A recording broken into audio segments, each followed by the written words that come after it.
40 years of putting everyone else first teaches you one thing. People get used to your sacrifices so completely that they stop seeing them. But the moment you finally do something for yourself, somehow you're the selfish one. I didn't understand just how true that was until I bought the one thing I'd wanted for years. And within 48 hours, my own children were sitting in my living room, explaining why I had no right to spend my own money. My name is Richard Coleman.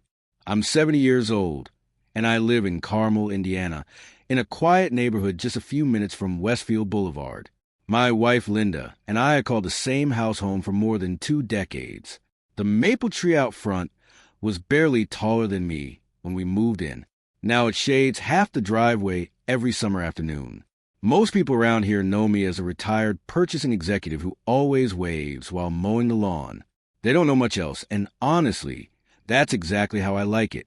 For 36 years, I worked in supply chain management for a manufacturing company that shipped equipment all across the Midwest. I wasn't the smartest man in the office, and I wasn't the loudest either. I just showed up every morning before sunrise, did my job, solved problems, and went home to my family. I believe consistency was worth more than showing off. While other people upgraded houses every few years or leased luxury cars they couldn't really afford, Linda and I stayed practical. We drove reliable vehicles until they were nearly falling apart. We took modest vacations. I wore the same style of work boots for over a decade because I couldn't justify buying myself another pair while my kids still needed braces, tuition money, and help getting started in life. What nobody ever noticed was where all that saved money actually went: every yearly bonus, every company stock payout, every overtime check. Every dollar that didn't get spent on unnecessary things quietly disappeared into investment accounts. I wasn't trying to become rich overnight. I simply believe that steady discipline beats excitement every single time.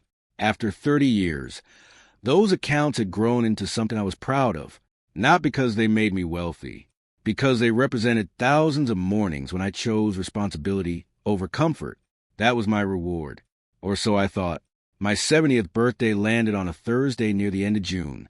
Linda insisted on making my favorite dinner, even though I told her we could just order pizza. She laughed and said I'd survive enough frozen meals during my working years. By 6 o'clock, the kitchen smelled like grilled ribeye steaks, buttery mashed potatoes, roasted asparagus, and the homemade peach cobbler she only bakes on birthdays and Thanksgiving. It felt perfect. Our son, Ethan, called first. "Happy birthday, Dad." We talked for maybe 3 minutes. He asked how retirement was going, joked that I was probably golfing every day, promised we'd get together soon, then hurried off because he had another meeting. About 15 minutes later, our daughter Megan called. Another short conversation, another promise to visit soon. I wasn't disappointed. They're adults. People get busy. Linda noticed me looking at my phone after both calls ended. "You okay?" I smiled. They remembered. She reached across the table and squeezed my hand. That's enough sometimes. I nodded, but there was something neither of them knew. 3 days before my birthday, I'd walked into a BMW dealership in Fishers. For nearly 7 years, I'd occasionally visited their website, looking at the same luxury sedan over and over again. Every single time I closed the browser before clicking the button that said request pricing, I'd always found another reason not to. The roof needed replacing. Ethan needed help with graduate school. Megan had car repairs. Property taxes went up. Something always came first. This time, nothing did. I spent almost 2 hours with the salesman. I asked questions. I took the test drive. Then I signed every document sitting in front of me. When the paperwork was finished, I transferred $87,000 directly from one of my investment accounts. No financing, no loan, no monthly payments, just one wire transfer. The car was mine. It was finished in metallic silver, with a black leather interior that smelled like fresh craftsmanship. Every button, every stitch, every quiet mile home reminded me that I had finally allowed myself one luxury after a lifetime of saying no. When I pulled into my driveway, I didn't even get out immediately. I sat behind the wheel for almost 15 minutes. No radio, no phone, just silence. I rested both hands on the steering wheel and smiled like a little kid. For the first time in years, I'd spent real money on something that existed purely because I wanted it, not because someone else needed help, not because another emergency appeared, not because I felt obligated, just because I could. It felt strange. It also felt wonderful. Looking back now, that was probably the happiest 15 minutes I'd had in a very long time. I should have known happiness, that simple wasn't going to stay simple. For days after my birthday, I was standing on the front porch with a mug of coffee when I heard a familiar SUV pull into the driveway. Megan. She hadn't called beforehand. She almost never did. Instead of getting out immediately, she stayed behind the wheel. Her eyes were locked on the BMW. She sat there for nearly a full minute. I couldn't help smiling. I walked down the porch steps. "Morning, sweetheart." She climbed out slowly without taking her eyes off the car. "Dad." She pointed toward it. "Whose is that?" I grinned. "Mine." Her eyebrows shot up. "Yours." "Sure is."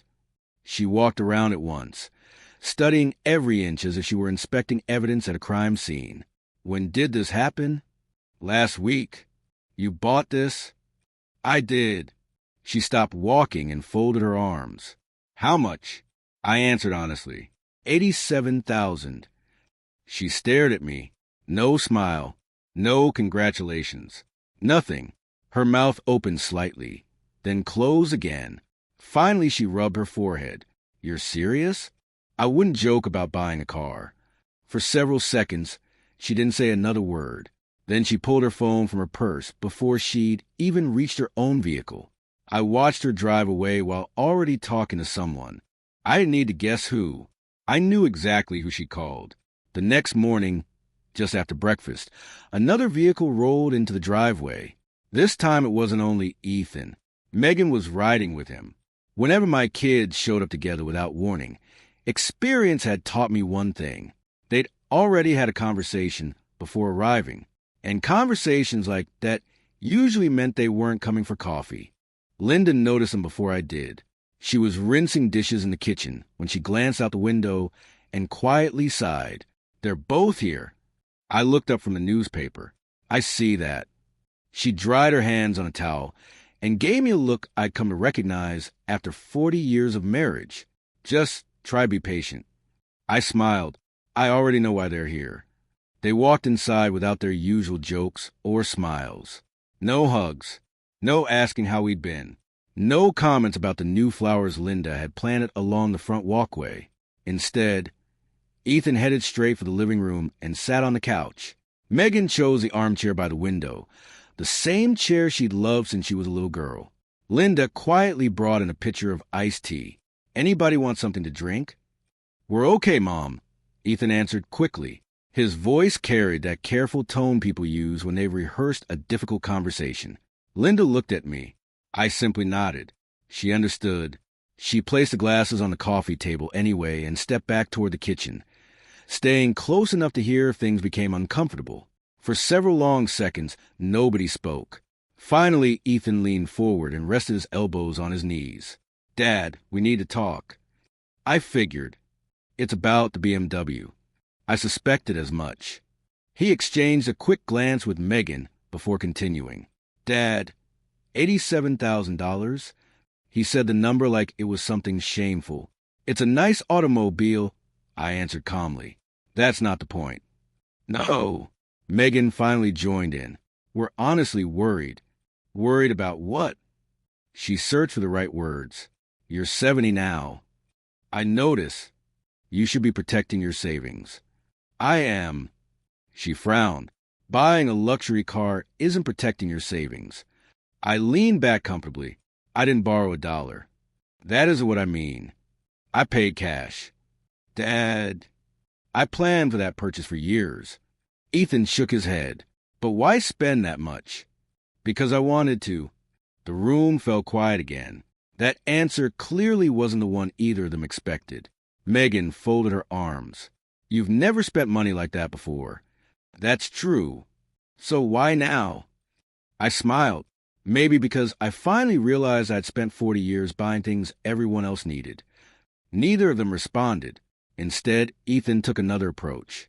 "Dad, you're retired now." I am. You have to think about the future. I've been thinking about the future since Ronald Reagan was president. He sighed. You know what I mean. Explain it. He hesitated. If something happens, what kind of something? I don't know. A medical emergency. Long-term care. Unexpected expenses. I nodded thoughtfully. Those are reasonable concerns. He seemed encouraged. Exactly. So I planned for them years ago. He blinked. Dad, I have investments. I have retirement income. I have long-term care insurance. I have more savings today than I imagined I'd ever have. Megan interrupted. But that's exactly why this scares us. I looked at her. Scares you? She nodded. People start spending when they think they have enough. I couldn't help smiling. I bought one car. It cost $87,000. It did. She rubbed her temples. Dad, that's a ridiculous amount of money. To you? To anyone? I don't think the dealership felt that way. Neither of them laughed. Linda appeared in the doorway, carrying fresh tea. Maybe everyone should slow down. We're fine, Mom. Ethan replied without even looking at her. She glanced toward me again. I gave her another reassuring nod. Everything was still under control. For now. Ethan straightened in his seat. Dad, we're not trying to criticize you. I know. We're trying to protect you. From what? From making financial mistakes. That sentence stayed in the room for several seconds. I repeated it quietly. Financial mistakes. He nodded. Yes. I rested my coffee cup on the table. I spent 36 years managing multi-million-dollar purchasing budgets. I negotiated contracts larger than most people will ever see. I retired with more investments than debt. I paid cash for the vehicle. Then I looked directly at him. What exactly was a financial mistake? Neither answered immediately. Finally, Megan spoke. You don't have unlimited money. No. So eventually that money has to go somewhere. There it is. Both of them looked confused. There what is? The real conversation. Ethan frowned. What are you talking about? I folded my hands together. You aren't worried about whether I can afford the car. You already know I can. You've seen my finances. You know how careful I've always been. So this isn't about the BMW. Neither said anything. I continued. It's about what happens to everything after I'm gone. Megan shifted uncomfortably. Dad. No. I'd rather we be honest. Silence. Then Ethan finally said it. If you keep spending like this... He stopped. Finish. He looked down. There may not be much left. For who? Another pause. For the family. I nodded slowly. So what you're telling me is that money I earned over 4 decades really belongs to someone else. That's not what I said. It sounds very close. Megan spoke softly. We're just thinking long term. I've been thinking long term since before either of you could walk. Another uncomfortable silence settled across the room. Linda stood frozen in the doorway. She hated conflict. Always had. She looked like she wanted to interrupt, but didn't know how. Finally she spoke. Your father has worked harder than anyone I know. We know that, Ethan answered. Then why does buying himself one nice thing suddenly become irresponsible? Neither of them had an answer. Instead, Ethan sighed. Dad, maybe you should return it. I looked at him. I'm sorry. The dealership might still take it back. Megan nodded. You could invest that money again. It just seemed smarter. I stared at both of them. Not because I was angry, because I was genuinely surprised. After everything I'd done, after decades of putting them first, the one thing I'd ever purchased entirely for myself had somehow become a family meeting. I smiled, a calm, polite smile. You know what?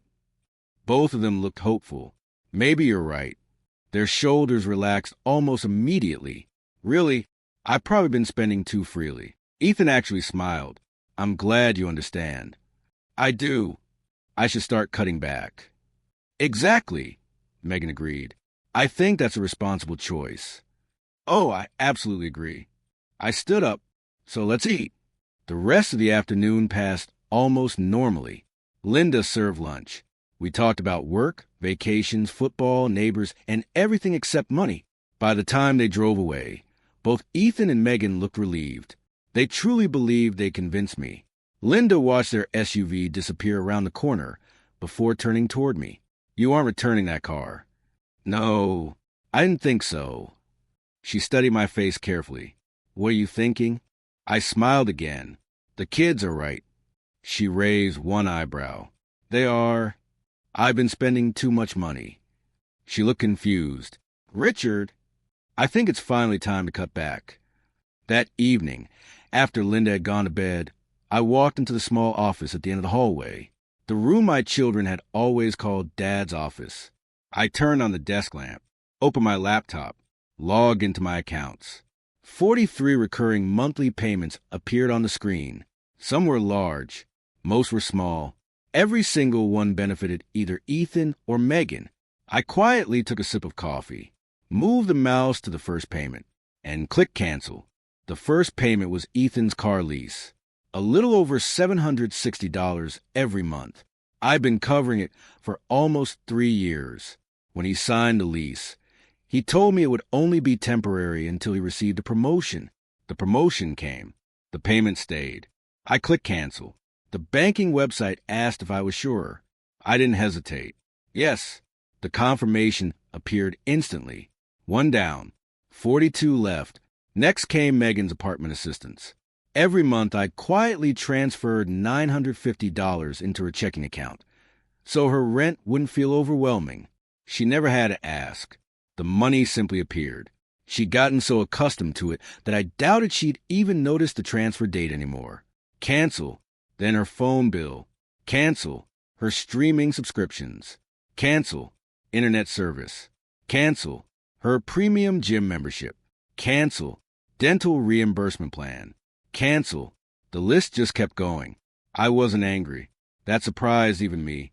People imagine revenge as yelling, as slamming doors, as dramatic speeches. Mine looked nothing like that. Mine looked like clicking tiny gray buttons on a banking website while sipping coffee in complete silence. Each click simply meant one thing. You're an adult now. Live like one. About halfway through the list, I leaned back in my chair. I stared at the screen. I honestly hadn't realized how much I'd been paying until everything appeared together. One subscription here, one insurance policy there, monthly transfers, emergency funds, vacation deposits, cloud storage accounts, extra health coverage, gift cards that automatically renewed every birthday. It wasn't one enormous expense. It was dozens of little ones. Individually, they barely registered. Together, they were astonishing. I opened a spreadsheet I'd maintained for years. Every payment was categorized, every dollar tracked. Old habits from my career never disappeared. I added the monthly total. Then I multiplied it by 12. The annual figure made me whistle under my breath. Linda walked into the office wearing her robe. She must have heard me. "You okay?" I turned the monitor slightly so she could see. She stared at the spreadsheet. "Richard, I know. I didn't realize it was this much." "Neither had I." She slowly pulled another chair beside mine. "You've been paying all of this?" "For years." She read silently. "Ethan's lease, Megan's internet, medical reimbursements, apartment supplements." She kept scrolling. "Oh my goodness." I nodded. I guess I never stopped. Linda looked at me. "You always said yes." "I know." She placed her hand on my shoulder. "Are you certain about this?" "I've never been more certain." She remained quiet for almost a minute. Finally, she whispered, "They're going to be upset." "I know." "Very upset." "I know." "And you're prepared for that?" I smiled. They already told me I needed to spend less money. She couldn't help laughing. A tiny laugh. Half amusement. Half disbelief. I suppose they did. I'm simply following their advice. She shook her head. I married a stubborn man. You married a patient man. And I think I've finally reached the end of my patience. She kissed the top of my head before heading back toward the bedroom. At the door, she stopped. "For what it's worth." I looked up. "I'm glad you bought the BMW. Those words meant more than she probably realized. After she went to bed, I finished canceling every remaining payment. 43 recurring expenses. Gone. No announcements. No angry emails. No lectures. Just confirmations arriving quietly in my inbox. When I shut the laptop, I slept better than I had in months. Nothing happened immediately. That was almost the strange part. The calendar rolled into August. Life stayed peaceful. I watered flowers, washed the BMW on Saturday mornings, played golf twice, had breakfast with an old coworker. It felt lighter. Then the first domino tipped over. It happened on a Tuesday. I was sitting on the back patio, reading the newspaper, when my phone rang. Ethan, I answered after the second ring. Morning, son. Dad. His voice sounded tense. Did something happen with your bank? I folded the newspaper. Not that I'm aware of. My lease payment bounced. I see. There has to be some mistake. Maybe. Dad. Yes. You pay that payment. I used to. Silence. What does that mean? It means I don't anymore. Another pause. Longer this time. Why? I took a slow sip of coffee. I'm cutting back. He didn't say anything. Finally, he laughed once. A nervous laugh. No, seriously. I am serious. Dad, you told me I needed to stop spending so much. I wasn't talking about. I decided you were right. That's not what I meant. I appreciate the financial advice. His breathing changed. I could hear frustration building. So you're just stopping? I already have. My payment is due. I imagine it is. Dad, I have to get to another appointment. Richard, have a good Tuesday, son. I ended the call. The birds in my backyard didn't seem especially concerned. Neither did I. 3 days later, Megan's turn came. Megan lasted a little longer than her brother. That didn't surprise me. She had always been quicker to notice patterns, but she'd also been more optimistic. She probably assumed Ethan's payment issue was some temporary banking error that would work itself out in a day or two. It didn't. Then her own world started developing little cracks. On Monday morning, her premium gym app informed her that her membership had expired. Monday evening, her favorite streaming services suddenly asked her to update payment information. Tuesday afternoon, her cloud storage account switched to the free version because the subscription renewal had failed. By Wednesday night, the internet in her apartment stopped working entirely. That finally pushed her over the edge. Instead of calling me, she called Linda. I happened to be walking through the hallway when I heard my wife answer. Hi, sweetheart. A pause. Then Megan's voice came through the speaker, loudly enough for me to hear pieces of it. Mom, everything is shutting off. Linda glanced toward me. I kept walking until I reached the kitchen doorway. My internet doesn't work anymore, Megan continued. My streaming accounts are gone. My gym canceled my membership. What is happening? Linda looked torn. She loved our children deeply. She also knew exactly why all of this was happening. Honey, she chose her words carefully. Let me talk to your father. I already know Dad has something to do with this. Linda remained quiet. Mom, I'll speak with him. When? Today. Please. After the call ended, Linda slowly placed the phone on the counter. She didn't say anything for several seconds. Finally, she looked at me.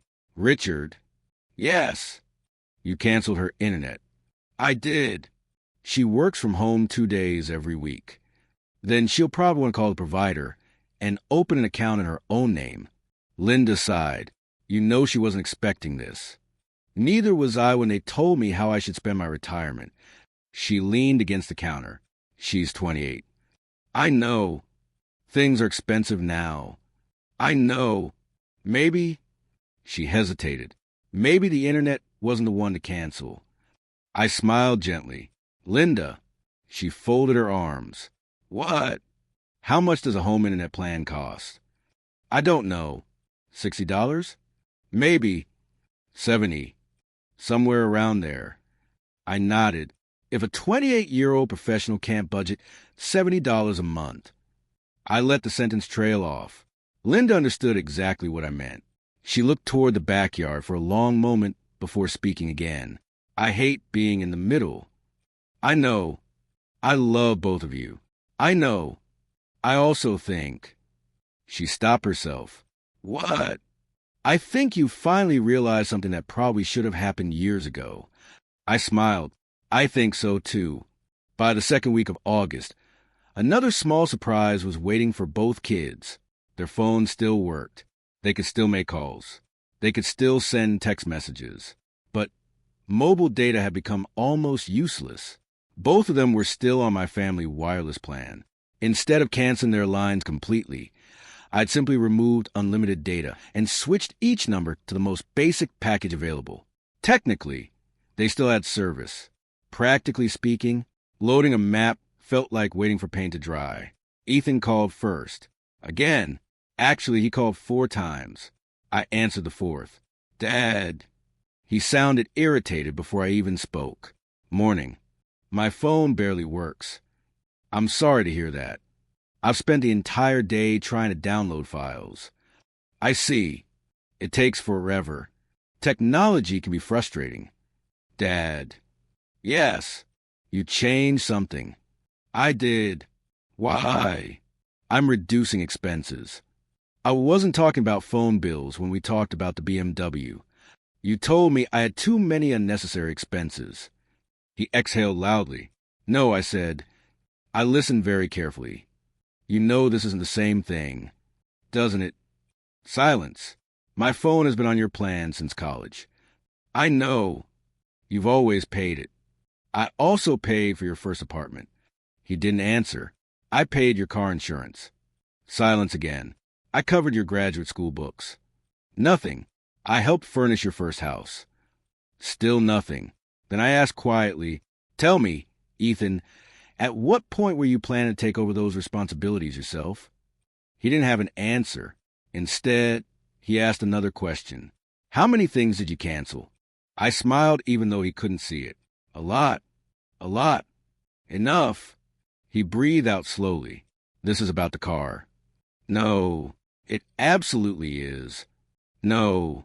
Then what is it?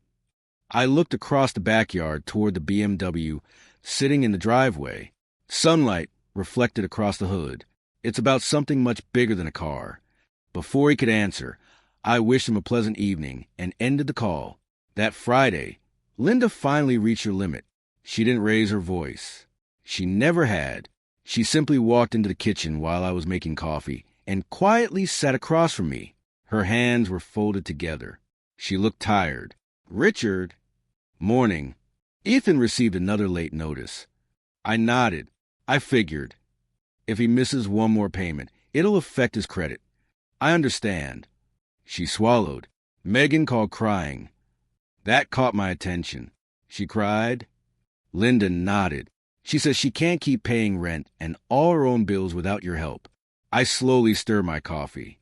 Then I looked at my wife. That's exactly the problem. She closed her eyes briefly.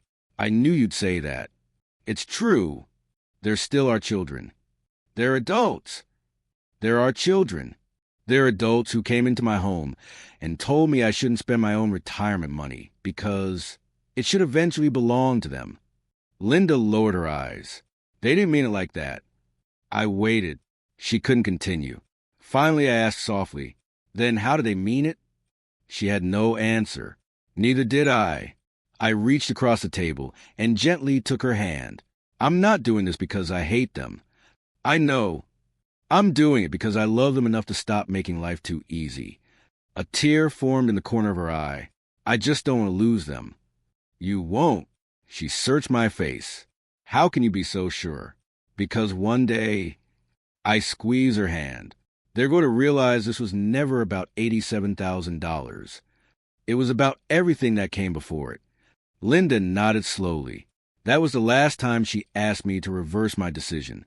A few days later, something happened that neither Ethan nor Megan was supposed to find out. And once they did, everything changed.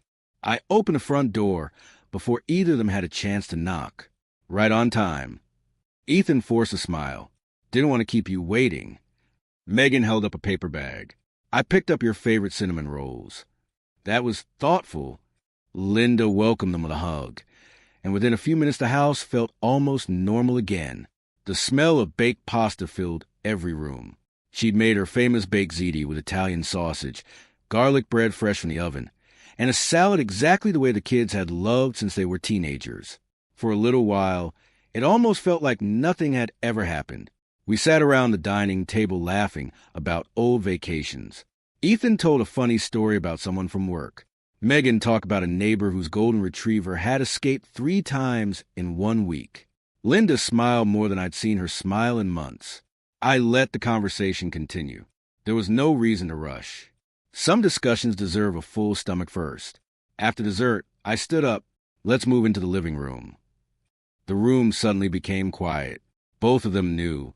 This was why I'd invited them. Everyone took the same seats they'd occupied during our conversation back in June. Ethan on the couch, Megan beside him, Linda near the window. I walked down the hallway toward my office, unlocked the bottom drawer, picked up the blue binder, carried it back without saying a word.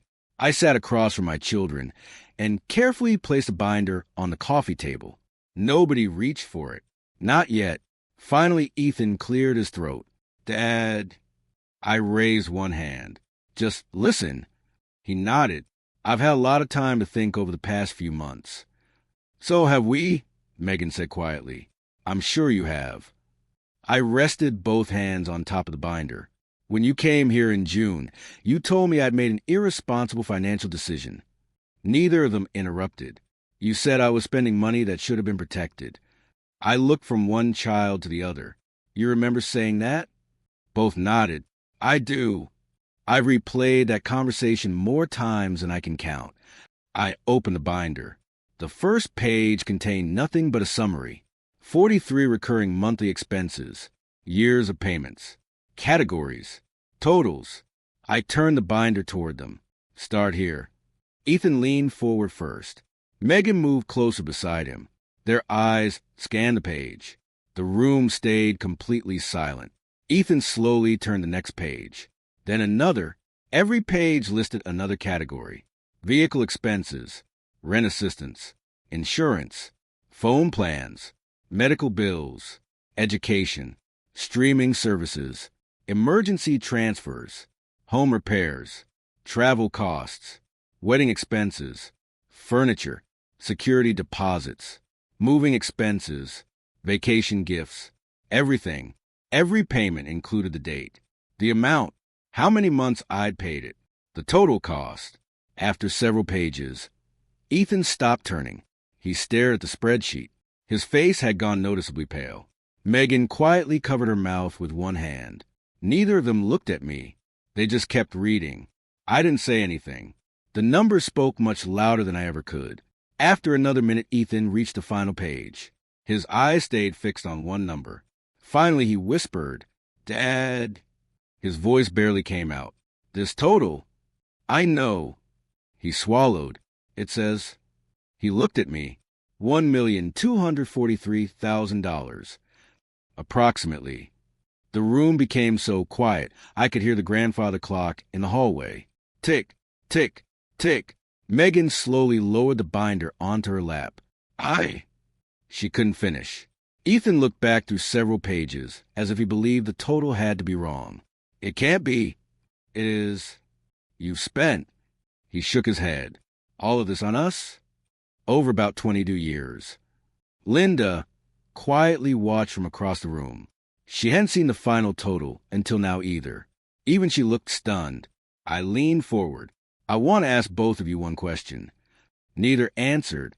When you told me $87,000 was irresponsible, I paused. Which part of the $1,243,000 was responsible? Silence. No excuses. No explanations. Just silence. I continued calmly. I bought exactly one luxury car. One.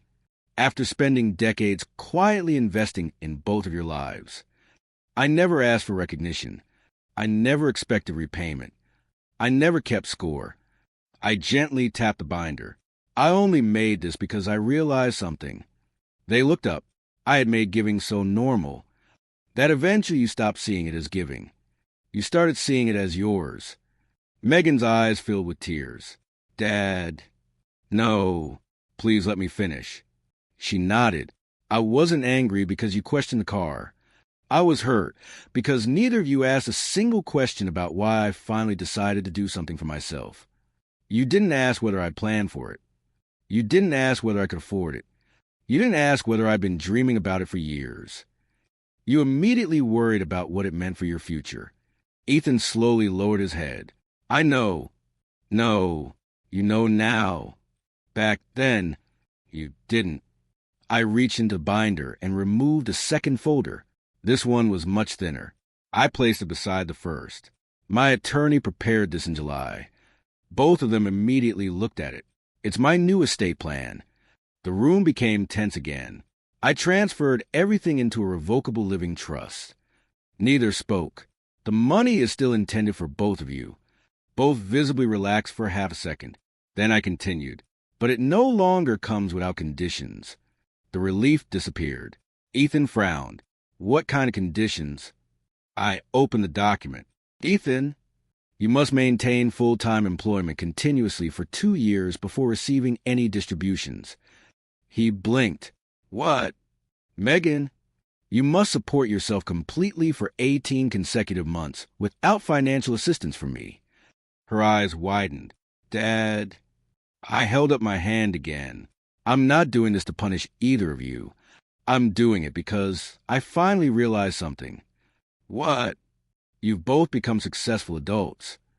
But somewhere along the way, I accidentally kept treating you like teenagers. I looked at them with complete calm. That mistake ends today. Ethan was the first to speak. He leaned back against the couch and stared at the trust document as though it had suddenly been written in another language. So, he looked at me. This isn't temporary. No, you aren't trying to prove a point. I already proved a point. This is permanent. Yes. He slowly shook his head. I don't understand. I know. Megan looked down at the paperwork in her hands. My rent. Her voice barely carried across the room. You know what apartments cost now. I do. I can barely save anything. I know. She looked up with tears gathering in her eyes. Then why would you make it harder?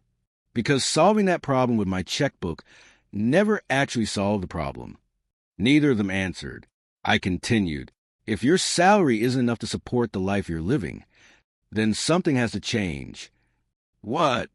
Either your income or your expenses, but not your father. The room became painfully quiet. Megan wiped at her eyes. You really think we've been taking advantage of you? I considered the question carefully. No, that answer surprised both of them. I think something much more dangerous happened. What? You stopped noticing. Ethan frowned. What does that mean? It means generosity became routine. I pointed toward the thick binder. When someone quietly pays your bills month after month, year after year, eventually those payments stop feeling like gifts. They begin feeling normal. I looked directly at both of them. That's not your fault alone. It's mine, too. I created that normal. I should have stopped years ago. Ethan suddenly stood up, not angrily, more like someone who couldn't sit still anymore. He paced toward the fireplace before turning back toward me. You should have talked to us. I tried. When? In June. You smiled. I listened. You agreed. I did. You never said this was happening. I nodded. You're right. I didn't. Why? Because I wanted you to experience life without my safety net before we had this conversation. He laughed once. A short, frustrated laugh.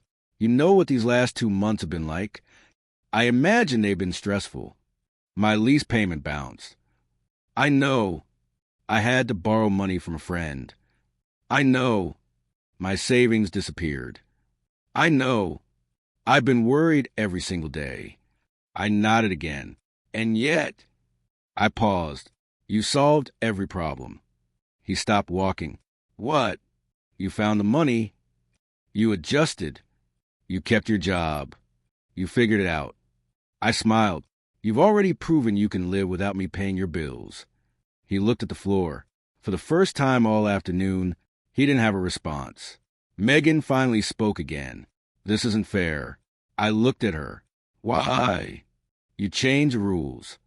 "What rules?" "The way things have always been." I nodded. "Exactly." She blinked. "I changed them because the old rules weren't helping anyone anymore."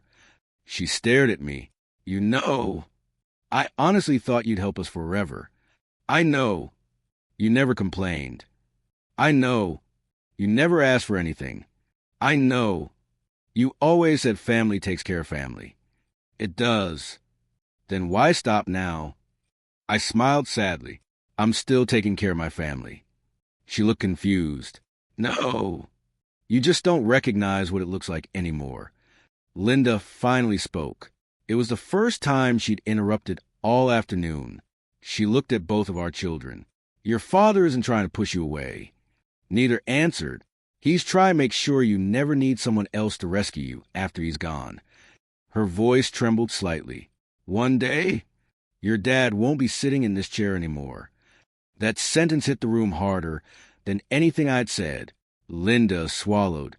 "I pray that's many years from now. But someday it'll happen. And when that day comes, I don't want either of you wondering how to pay your own bills." Tears rolled down Megan's cheeks. Ethan looked away. Neither of them had considered that part. Several long minutes passed before Ethan quietly asked, "So all the monthly payments, they're finished? Forever?" "Yes." "My lease?" "Yours." "My phone?" "Yours." "My insurance?" "Yours." He slowly nodded, almost to himself. "I understand." Then Megan asked a question I'd been expecting. "So, if we meet every condition, the trust stays?" "It does." "And if we don't?" "Then the trustee continues protecting it until you do." She stared at the document. "You really thought this through?" "I spent weeks thinking about it. I talked with attorneys. I talked with financial planners. I prayed about it. I didn't make this decision overnight." Megan quietly stood. She picked up her purse. "I'm hurt. I know. I'm angry. I know. But..." She hesitated. "After seeing those numbers..." She looked at the thick binder again. "I also realized I never knew." "No, you didn't." She slowly walked over and hugged Linda first. Then she turned toward me. For a moment, I wasn't sure what she was going to do. Instead, she wrapped her arms around me. "I'm still upset." "I know, but..." Her voice cracked. "I'm sorry for what I said about the car." I hugged her back. "So am I." She stepped away and wiped her face. Ethan remained standing beside the couch. He looked at me for several seconds, then finally said, "I don't agree with how you did this. I understand, but..." He glanced toward the binder. "I can't argue with why." I smiled. "That's enough." He nodded once. Not happily, not completely convinced, but honestly. He extended his hand. I ignored it. Instead, I stood and hugged my son. For the first time in months, neither of us said a word. Sometimes silence repairs more than arguments ever can. When they finally walked out the front door that afternoon, the house felt different.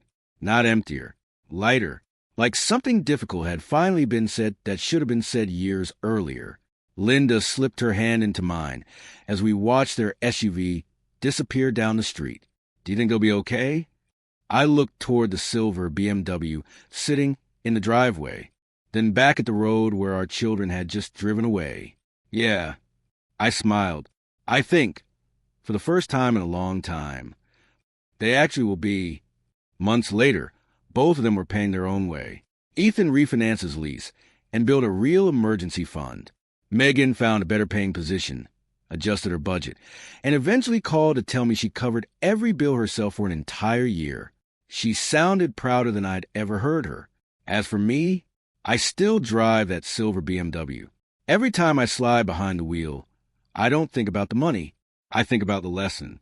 Sometimes loving your children doesn't mean giving them more. Sometimes it means loving them enough to stop. And now I'd like to ask you something. If you had spent decades sacrificing for your family, would you have handled the situation the same way, or would you have chosen a different path?